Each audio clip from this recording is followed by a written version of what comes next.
എല്ലാവർക്കും സ്വാഗതം. ഈ റിവ്യൂ ഇഷ്ടപ്പെടുവാണെങ്കിൽ ഒന്ന് ലൈക്ക് ചെയ്തും സബ്സ്ക്രൈബ് ചെയ്തും സപ്പോർട്ട് ചെയ്യണേ. അപ്പോൾ കൃഷ്ണമോള് ഭവതിയോട് പറയുന്നുണ്ട്, ചേച്ചി ഉണ്ടാക്കി തരുന്ന ഫുഡിന് എന്ത് ടേസ്റ്റാണെന്നറിയാമോ, അതിനകത്ത് ചേച്ചി സ്നേഹവും ഇഷ്ടവും ഒക്കെ ചേർക്കുന്നുണ്ട്, അതുകൊണ്ടായെന്ന് പറയുമ്പോൾ പിന്നെ അവളുടെ ചേച്ചിയുടെ ഫുഡിൻ്റെ ഒരു ടേസ്റ്റ് നിനക്ക് വേണമെങ്കിൽ നീ പോയി വലിച്ചു വരുത്തിനെ, ഞങ്ങളെ നിർബന്ധിക്കണ്ട എന്ന് പറയുവാണ്. അദ്ദേഹം കൃഷ്ണമോൾ അങ്ങോട്ട് പോയി കഴിയുമ്പോൾ രോഹിത്ത് അവിടെ ഇരുന്ന് ഇങ്ങനെ പറയുവാണ്, പെറ്റമ്മയോട് സ്നേഹമില്ലാത്ത മക്കളുണ്ടാവോ, ഇതെന്താ ഇങ്ങനെ തലതിരിഞ്ഞ് പോയത് എന്ന്. അന്നേരം ബബിത പറയുന്നുണ്ട്, അതിന് ചിന്തിക്കാനുള്ള കോമൺ സെൻസ് അവൾക്കില്ല, അതുകൊണ്ടാണ് എന്ന് പറയുന്നു. പിന്നീട് അലീനയും ബാലേന്ദ്രനെയാണ് കാണിക്കുന്നത്.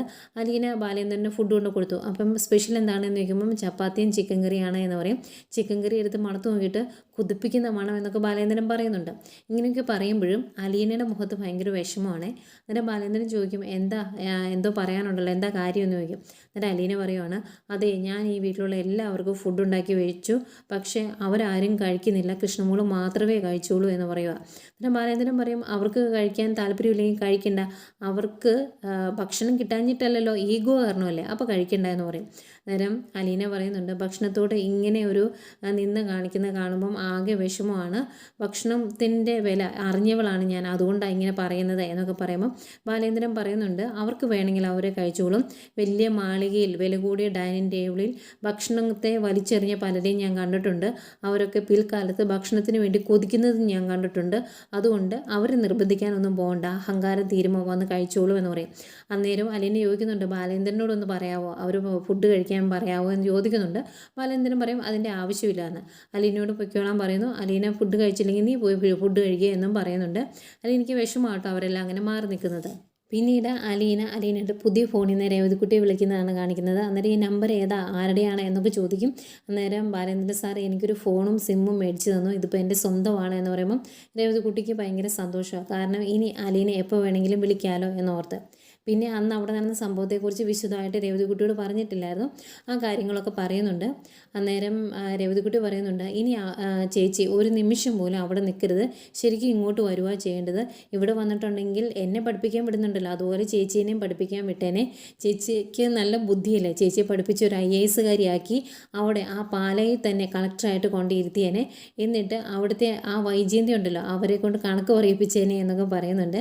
അന്നേരം എന്നെ ചോദിക്കുന്നുണ്ട്, നീ എന്നെ ഈ പറയുന്നത് പാലയിലെ കളക്ടറോ അങ്ങനെയുണ്ടോ എന്നൊക്കെ ചോദിക്കുമ്പോൾ ഞാൻ ഒരു കാര്യം അങ്ങനെ പറഞ്ഞതേ ഉള്ളൂ, ചേച്ചിയെ പഠിപ്പിച്ച് കളക്ടറാക്കണം, ചേച്ചിയുടെ മുമ്പിൽ അവരെല്ലാവരും തല കുണിക്കണം എന്നൊക്കെ പറയുമ്പം നീ ചുമ്മാ തമാശ പറയാതെ, ഞാൻ നിന്നെ വിളിച്ചത് ഇപ്പം അതിനൊന്നും വേണ്ടിയല്ല, ഞാൻ അടുത്ത ആഴ്ച അങ്ങോട്ട് വരുന്നുണ്ട്, അത് പറയാനാണ് എന്ന് പറയും. എന്നിട്ട് അതിൻ്റെ കൂടെ പറയുന്നുണ്ട്, കുറച്ച് ദിവസം ഇവിടുന്ന് മാറി നിൽക്കുവാണെങ്കിൽ ചിലപ്പം മാഡം ഒന്ന് അയഞ്ഞേനെ, ഞാൻ ഇവിടെ നിൽക്കുന്നത് അവർക്ക് ഇഷ്ടമല്ല, എങ്ങനെയെങ്കിലും ഇറങ്ങി പോകണമെന്നേ ഉള്ളൂ, ഇപ്പം എൻ്റെ മനസ്സിലെ ആഗ്രഹം അതാണ്, ഞാൻ മൂലം ഈ വീട്ടിലുള്ള പ്രശ്നങ്ങളെല്ലാം തീർന്ന് ഈ വീട്ടിൽ സമാധാനം ഉണ്ടാകണമെന്നാണ് എന്നൊക്കെ പറയുന്നു.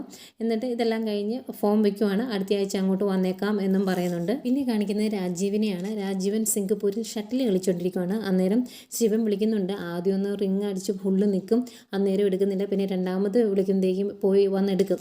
അന്നേരം ശിവൻ ചോദിക്കുന്നുണ്ട്, നീ എന്താണ് ഫോൺ എടുക്കാത്തതെന്ന് ചോദിക്കുമ്പോൾ ഞാൻ ഷട്ടിൽ കോർട്ടിലായിരുന്നു അതുകൊണ്ടായെന്ന് പറയും. അന്നേരം ശിവൻ പറയുവാണ്, നമുക്ക് നാട്ടിലോട്ട് പോകണ്ടേ, ആ കാര്യം ഞാൻ നിന്നോട് പറഞ്ഞില്ലായിരുന്നു, ലീവ് എന്തായി എന്ന് ചോദിക്കുമ്പോൾ ഞാൻ ലീവ് നോക്കുന്നുണ്ട് എന്ന് പറയുവാണ്.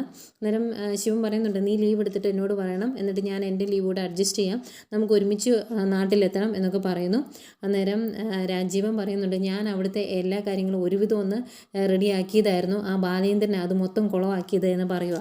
അന്നേരം ശിവൻ പറയുന്നുണ്ട്, അതുകൊണ്ടാണ് ഞാൻ പറഞ്ഞത് നമുക്ക് ഒരുമിച്ച് അങ്ങോട്ട് പോകണമെന്ന്, ഇനി ഇതിനെല്ലാം ഒരു പരിഹാരം കണ്ടിട്ടേ നമ്മൾ തിരിച്ചു വരുവുള്ളൂ, നീ ലീവ് നീട്ടിയെടുത്തോണം എന്ന് പറയും. നേരം രാജീവ് ചോദിക്കുന്നുണ്ട്, നമുക്ക് ഈ കാര്യം ഗംഗേട്ടനെ കൂടി അറിയിക്കണ്ട എന്നൊക്കെ വൈജയന്തി പറഞ്ഞാലും അറിയിക്കാനുള്ള ഒരു ബാധ്യത നമുക്കില്ലേ എന്ന് ചോദിക്കുമ്പം ശിവൻ പറയുന്നുണ്ട്, അതിന് അയാളെ വിളിച്ചാൽ കിട്ടണ്ടേ, ഞാൻ അയാളുടെ ഡൽഹിയിലെ മകളെ വിളിച്ചായിരുന്നു, അന്നേരമാണ് പറഞ്ഞത് ഗംഗേട്ടൻ യൂറോപ്യൻ ട്രിപ്പിലാണ് എന്ന്, മകൻ സ്വിറ്റ്സർലൻഡിലല്ലേ, അങ്ങോട്ട് പോയേക്കുവാണ്, അതുകൊണ്ട് വിളിച്ചിട്ട് കിട്ടുന്നില്ല എന്ന് പറയും. നേരം രാജീവൻ പറയുന്നുണ്ട്, അങ്ങനെ കിട്ടുന്നില്ലെങ്കിൽ നമുക്ക് തന്നെ കാര്യങ്ങൾ ഡീൽ ചെയ്യാം, ലീവ് സെറ്റാക്കിയിട്ട് ഞാൻ വിളിക്കാം എന്നൊക്കെ പറഞ്ഞിട്ട് അവർ ഫോം വയ്ക്കുന്നു.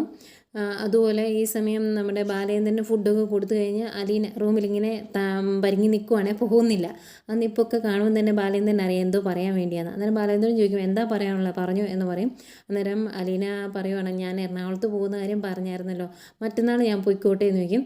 അപ്പം ബാലേന്ദ്രൻ ഇങ്ങനെ ആലോചിച്ചിട്ട് മറ്റന്നാളല്ലേ, എന്നാൽ പൊയ്ക്കോ എന്ന് പറയുക. എനിക്ക് ഭയങ്കര സന്തോഷമല്ലേ എനിക്ക്, ഞാനിത് രേവതിക്കുട്ടിയെ വിളിച്ച് പറയുവേ, അപ്പോൾ താങ്ക് യു ഡൺ എന്നൊക്കെ പറഞ്ഞിട്ട് ഒരുപാട് സന്തോഷത്തോടെയാണ് അലീന അങ്ങോട്ട് പോകുന്നത്. പോയി കഴിയുമ്പോഴും ബാലേന്ദ്രൻ്റെ മുഖത്ത് ചെറിയ ടെൻഷനൊക്കെ ഉണ്ട് കേട്ടോ.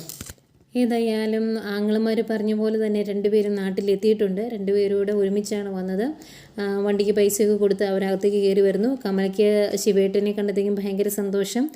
ശിവേട്ടൻ്റെ കയ്യിൽ തൂങ്ങി ഭയങ്കര സന്തോഷത്തോടെ അകത്തോട്ട് പോകുന്നുണ്ട്. അകത്ത് ചെന്ന് കയറുന്നത് ശിവൻ രാജീവിനോട് പറയുവാണ് നമ്മൾ നാട്ടിലെത്തി എന്നുള്ള കാര്യം വൈജയന്തി വിളിച്ച് പറയുന്നത്. എന്നിട്ട് ഇപ്പം തന്നെ വേണോ എന്ന് ചോദിക്കുമ്പം എന്തിനാ താമസിപ്പിക്കുന്നത്, എല്ലാ കാര്യങ്ങളും മുറ പോലെ അങ്ങ് നടക്കട്ടെ, അവളിങ്ങോട്ട് വരട്ടെ, എന്നിട്ട് നമുക്ക് കുറച്ച് കാര്യങ്ങളൊക്കെ ചർച്ച ചെയ്യാനുണ്ട് എന്ന് പറയുന്നു. എന്നാൽ ഇപ്പം തന്നെ വിളിച്ചേക്കാം എന്ന് രാജീവനും പറയുന്നു. അത് കഴിഞ്ഞ് അവർ മുത്തശ്ശിയുടെ റൂമിലേക്ക് വരുന്നുണ്ട്. മുത്തശ്ശിയുടെ റൂമിലേക്ക് വന്ന് ഇവർ രണ്ടുപേരുടെ അകത്തോട്ട് കയറി വരുന്ന കാണുന്നത് മുത്തശ്ശി മോഹൻ തിരിച്ചിരിക്കുകയാണ്. മുത്തശ്ശിക്ക് ദേഷ്യം വരുന്നുണ്ട്. അന്നേരം എന്താ അമ്മ ഇങ്ങനെ ഇരിക്കുന്നത്, ഞങ്ങൾ വന്നില്ലേ, ഇനി എല്ലാ പ്രശ്നങ്ങൾക്കും ഞങ്ങൾ പരിഹാരം കണ്ടോളാം എന്ന് ശിവൻ പറയുമ്പം പരിഹാരം കാണും, അതെനിക്കറിയാം, ഇവൻ വന്ന് പരിഹാരം കണ്ടതിൻ്റെ ഫലമായിട്ടാണ് ഞാനിപ്പോൾ ഇവിടെ ഇരിക്കുന്നത്. ബാലേന്ദ്രൻ അലീനെ തിരിച്ചു കൊണ്ടുവരികയും ചെയ്തു, എൻ്റെ മോള് എന്നെ ഇവിടെ കൊണ്ട് തള്ളുകയും ചെയ്തു ഈ നരകത്തിൽ എന്ന് പറയുക. അന്നേരം രാജീവൻ ചോദിക്കും ഇതെങ്ങനെയാണ് അമ്മ നരകമാകുന്നതെന്ന്. അന്നേരം എൻ്റെ വായിന്ന് വല്ലതും കേൾക്കും, ഇവനറിയാം ഇവൻ്റെ ഭാര്യ എങ്ങനെ എന്നെ നോക്കുന്നതെന്ന്, അതുകൊണ്ട് കൂടുതൽ എന്നെ കൊണ്ട് പറയിപ്പിക്കരുത് എന്ന് മുത്തശ്ശി പറയുവാണ്. അന്നേരം ശിവൻ പറയുന്നുണ്ട് അമ്മ ഒന്നും വിഷമിക്കേണ്ട, അമ്മയുടെ പ്രശ്നങ്ങൾക്കെല്ലാം ഞങ്ങൾ പരിഹാരം കാണുമെന്ന് പറയും. അന്നേരം മുത്തശ്ശി ചോദിക്കും എൻ്റെ പ്രശ്നത്തിന് പരിഹാരം കാണാനാണോ നിങ്ങൾ ഇങ്ങോട്ട് വന്നത്, അല്ലല്ലോ എന്ന് പറയുമ്പം ശിവൻ പറയുവാണ് അല്ല, അവിടെ വൈജയന്തിയുടെ വീട്ടിലെ പ്രശ്നങ്ങളെല്ലാം സോൾവ് ആകുന്നതോടുകൂടി അമ്മയുടെ പ്രശ്നങ്ങളും സോൾവ് ആവും. അമ്മ ഇവിടെ കമലയോട് വഴക്കടിച്ച് ഇവിടെ നിൽക്കണമെന്നില്ല, അമ്മയെ അങ്ങ് കടപ്പാട്ടൂരിൽ എത്തിച്ചിട്ടേ ഞങ്ങൾ പോകുകയുള്ളൂ, അതുപോരെ എന്നൊക്കെ ചോദിക്കുക.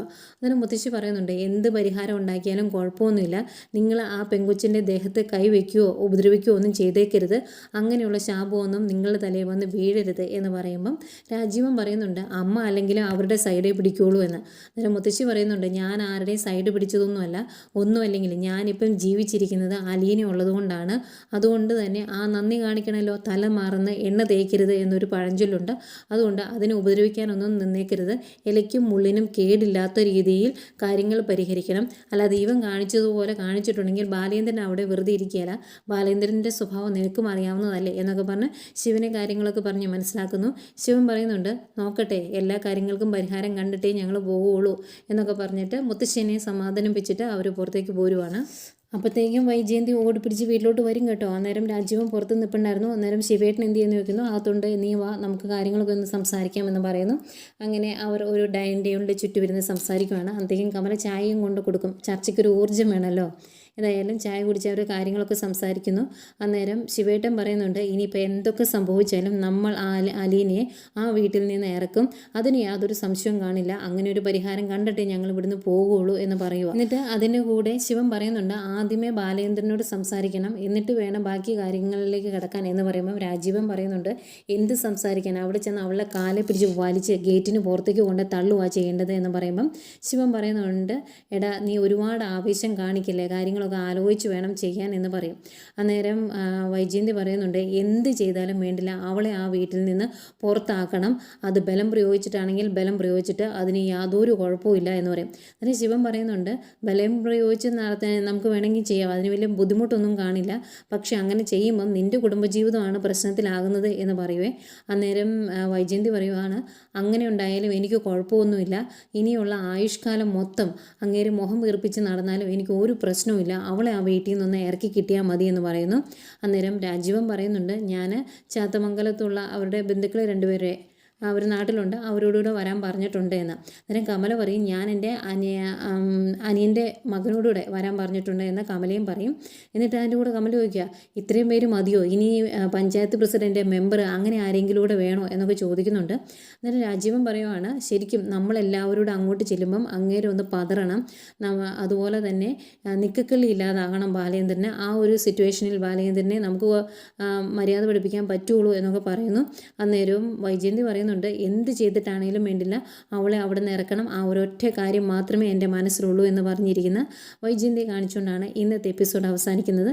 പിന്നെ നാളത്തെ പ്രൊമോ കാണിക്കുന്നുണ്ട്. പ്രൊമോയിൽ ആദ്യമേ ശിവൻ ബാലേന്ദ്രനെ വിളിക്കുന്നതാണ് കാണിക്കുന്നത്. എന്നിട്ട് കാര്യങ്ങൾ സംസാരിക്കുമ്പം ബാലേന്ദ്രൻ പറയുന്നുണ്ട്, ഇവിടെ വന്ന് കാര്യങ്ങൾ ശരിയാക്കാനാണെങ്കിൽ ബുദ്ധിമുട്ടാകുമെന്ന്. അന്നേരം അത് കുഴപ്പമില്ല എന്ന് ശിവൻ പറയുന്നു.